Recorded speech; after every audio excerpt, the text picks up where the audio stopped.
Hi, good day everyone. Welcome to Dickson ASoah TV Super News. Please subscribe to this my YouTube channel. Click on bell notification so you'll be notified whenever I upload a new video.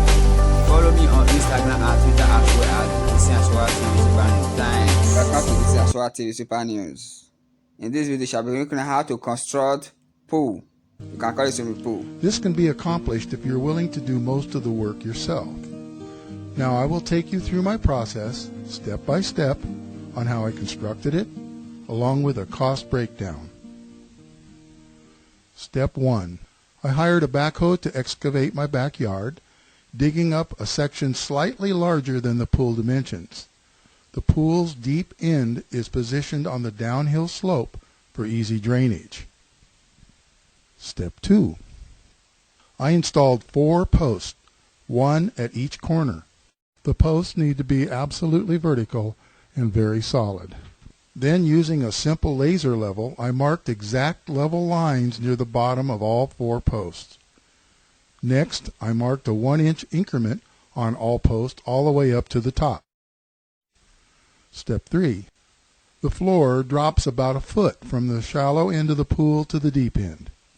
So I had to dig the footing deeper to maintain a level footing. It is important to get the block exactly level all the way around, otherwise the walls can never be level. Another option would be to pour a cement footing. This would require installing many vertical rebars, making it much more difficult later when installing each block. My idea of block footing is much simpler, as you will see in step number 8. Please don't forget to subscribe. Follow me on Instagram and Twitter as well. 4. Each row of blocks should be installed one complete row at a time. Tie a string between 2 corner posts at the exact same vertical mark, using it to line up the outside edge of the block wall. When setting block, you should position the block's top edge barely touching the string. This will make a straight row. 2 steel rebars are placed between each layer of block, providing evenness and strength. Overlap rebar ends at least 2 feet when continuing from one rebar to the next. Each row of block should be staggered 1/2 block from the previous row for additional strength. Step 5. When making the steps, drill holes in the walls and install rebar for strength. The empty space between each step and wall is filled with wet, compacted sand. I designed the block steps in a 1/4 arc circle. Step 6. I added several inches of sand on the bottom floor prior to installing the rebar. Drill holes in the block walls to accept the 1/2-inch rebar ends. Lay rebar in a crosshatch pattern on the pool floor. Step 7. I installed a 3-inch plastic pipe sweep as a drain pipe, with a threaded fitting located outside of the pool near the right side of the pump house. Next, a 1 1/4 inch PVC pipe is routed to the jets on either side of the pool, as well as to the cleanout for the sweep hose. The cleanout and jet access were all cut with masonry blade in a 4 1/2 inch grinder. I did make one error, however, as I did not position my cleanout low enough in the wall. Next, I constructed a small pump house at the outside wall at the pool's deep end and installed a 1/2 horse electric pump I purchased from Home Depot. The pump is located behind a filter, which I purchased on eBay. It is a small used pool filter that had been removed from a hot tub. The filter is a Stay-Right Model 50, and it is adequate for this size pool. I placed shutoff valves on each inlet. Step 8. 1/2 inch rebars are cut 5 foot long and inserted vertically in each block cell, about 80 rebars total. Then each block cell was filled with cement to about 1/2 inch from the top.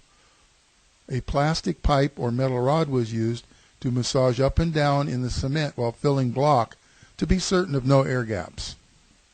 Step 9. The floor was poured in 2 stages. The first stage was 3 inches thick to cover the rebar as a rough coat.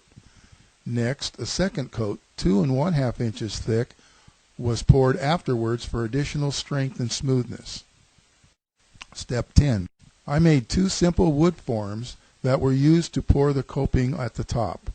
The top row of blocks had not been filled to the top in order to allow additional space for the coping cement to bond securely. It took me several weeks to install all of the coping, about 2 per day, using both forms so we could work in both directions around the top of the pool. Step 11. The block seams were coated with a blue moisture sealer prior to the cement coat. We then applied cement mixed 50-50 with fine sand and coated the inside of the pool walls to cover the seams and to make the inside reasonably smooth. Step 12. I purchased on the internet blue glass tile for the trim and the bench seat. A little research on the web resulted in finding a closeout price on just enough tile for the pool at about 75 cents a square foot. Tile was applied with standard tile adhesive. White grout was applied next as a 2-part epoxy mix purchased from Lowe's. Step 13. Marcite, which is a special coating for pools, was applied over 2 days. I had learned that this application is critical, so I elected to hire professionals to perform this task. The walls were coated with 1/2 inch thick Marcite on the first day, the floor and steps on the second day. The pool finish was then sprayed afterwards with a garden sprayer containing muriatic acid to remove impurities in the finished coat. While the pool walls appear to be white, the Marcite coating contains tiny blue glass fragments embedded, which reflects blue in the water when the pool is full. I hope you enjoyed my video. Make sure you share this video, like, subscribe. So let's put up an Intex 16 by 32 foot pool. Now first, make sure that your surface is level. Make sure it's raked and tamped down so that your pool's ready to go in.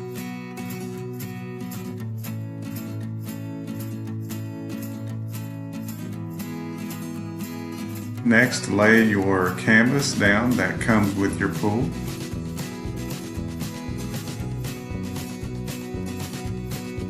Now lay your liner out and begin sticking the upper wall poles through the holes. They'll be labeled A, B, C, and you'll start on one end and push it all the way through to the other end of the pool. It's tight, so 3 people or more are necessary. The instructions say 90-minute installation, but it can't be done in 90 minutes. Now install your legs by attaching them to the poles you just inserted into the top of the pool. We found it easier to lay the walls down and then insert them that way. It was much easier.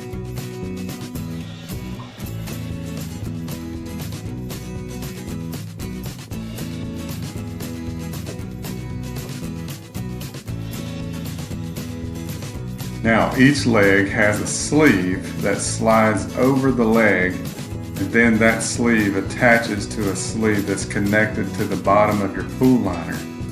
Now a plastic rod is provided to insert into the tube, connect the legs to the liner.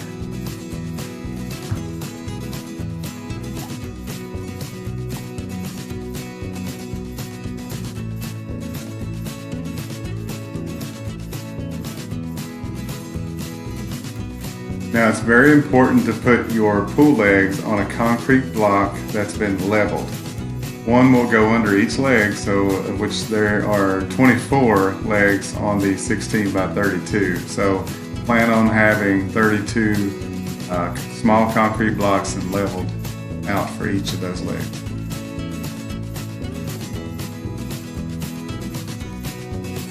Now it's time to fill up your pool, carefully kicking the wrinkles out of the bottom of the pool several times as the water gets a little bit deeper.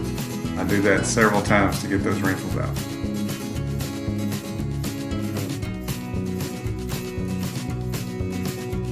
Now one of our concerns while we were putting this pool up was that the walls seemed to stay curved in. The longer side walls, they seem to stay curved in. until it was completely full. But the sides did come out, but not until it was almost full. So don't worry about that when you see this happen.